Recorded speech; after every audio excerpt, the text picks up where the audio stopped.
Hello everyone, welcome back to FUT FM with West Ham United, and we are at the beginning of Season 3 with the club. You may remember this was a 5-season challenge, so we're now 2 seasons down. We've got 3 left to try and win the Premier League and the Champions League with this club. Now fortunately last season we did finish in the top 4, which means that we get Champions League football yet again. We've still got a bit of a way to go, but we're going to go straight in at the group stage.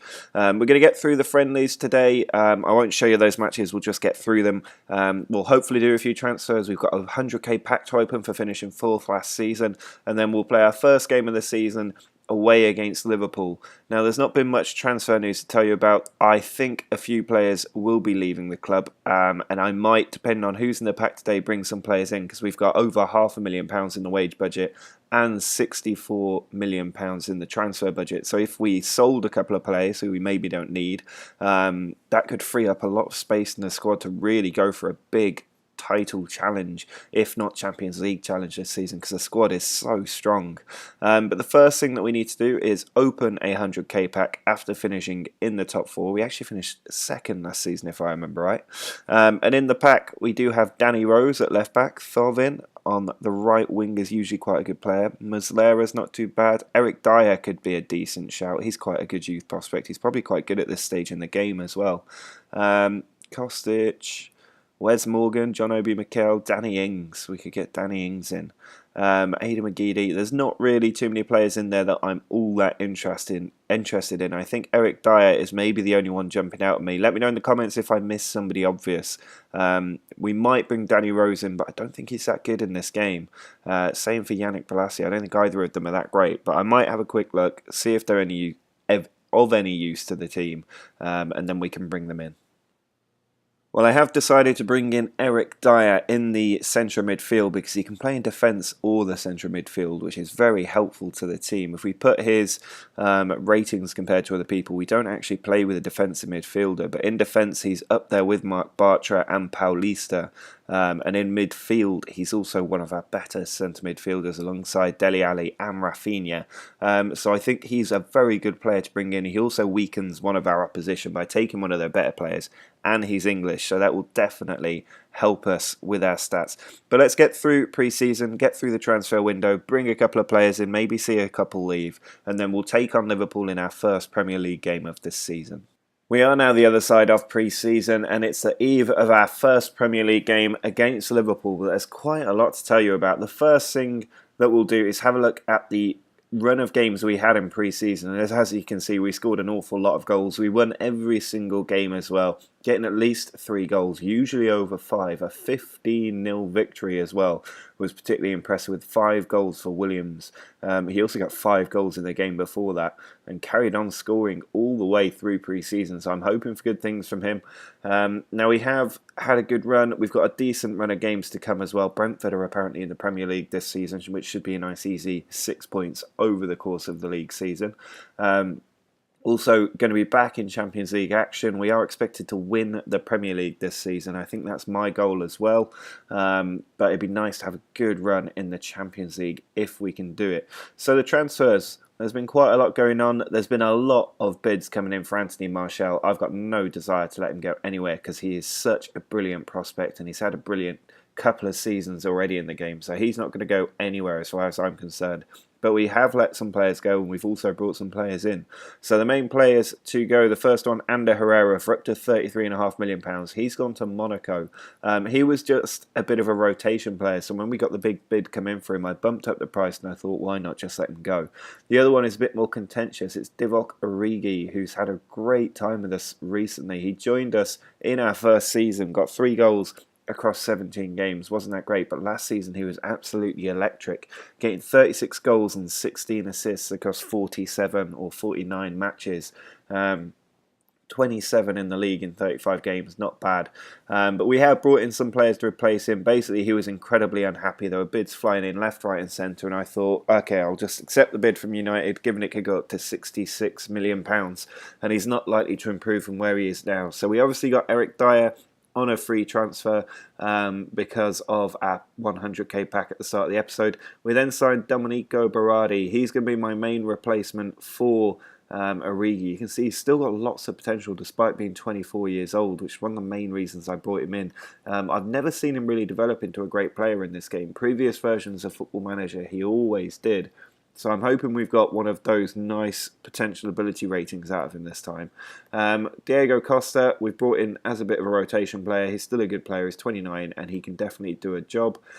Same for Matteo De Siglio. He costs us 10 million and he can play in either of the fullback positions where we are a bit short. So he will be quite useful as the season gets into the more difficult stages.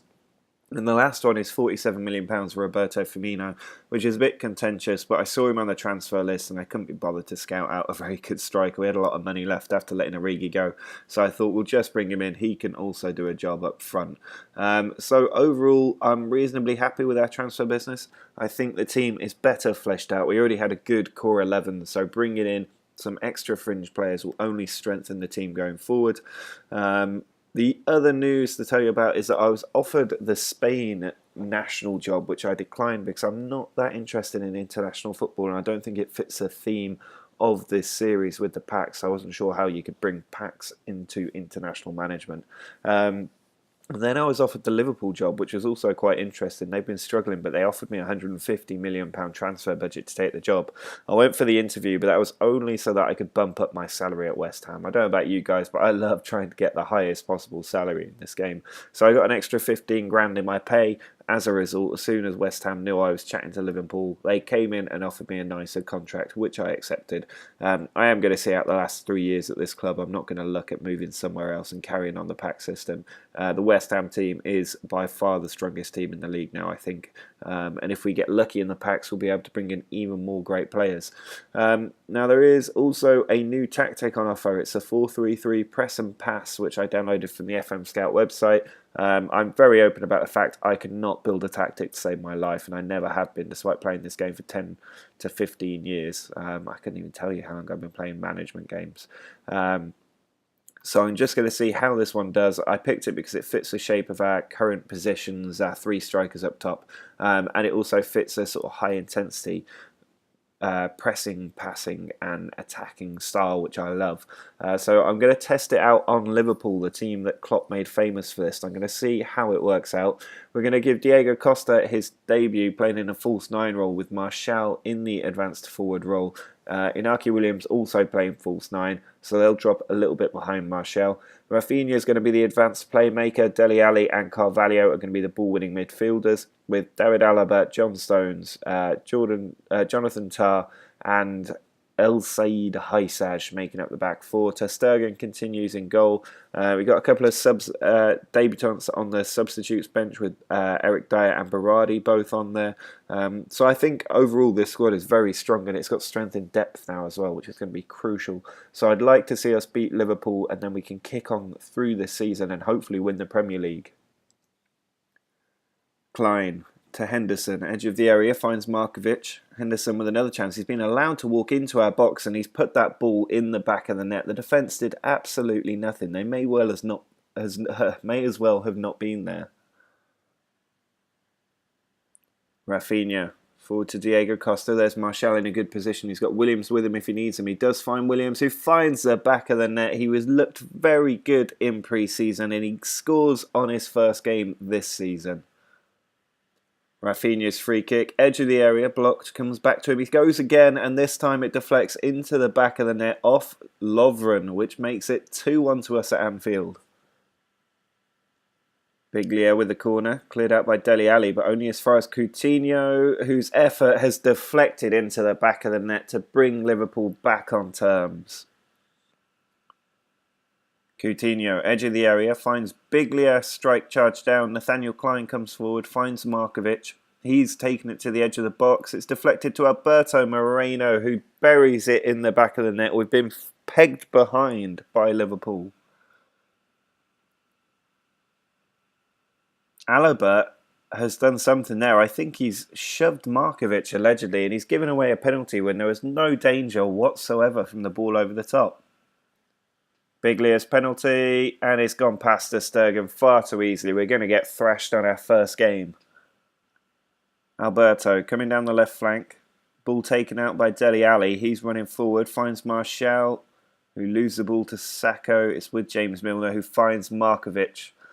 Another counter-attack on from Liverpool. They've been just too good at cutting us open on the counter. Here's Markovic. He puts it in, and Sturridge makes it 5 at the near post. Well, the full-time whistle has gone, and maybe this is a sign that we should have taken the Liverpool job. We've been absolutely thrashed 5-2. Really just not good enough, given it was 2-2 at half-time. We had the lead at one point as well, but we're now sitting down in 19th place. And we've got a lot of work to do. I think maybe this tactic is not the best, the new tactic. We might have to switch to the old one for the time being because we know that it works and hopefully it can recover our form.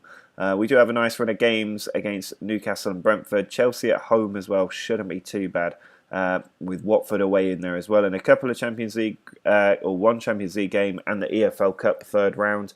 It's going to be tough based on this performance. I think maybe the team just still needs to gel. We could do with getting the old tactic back in play as well, but we were absolutely shown up by Liverpool, and there's a lot of work to do. I think we'll still win the title this season, but it's going to be a lot harder when you lose your first game, especially against Liverpool, who may well be a title rival. But I think we can recover it. It's not the end of the world, and next episode should be a little bit better. So if you've enjoyed this video, drop a like down below. Let me know in the comments what you thought about the Spain job, the Liverpool job, if you think I should maybe have taken them. Subscribe if you want to see more from this series, but until next time, see ya.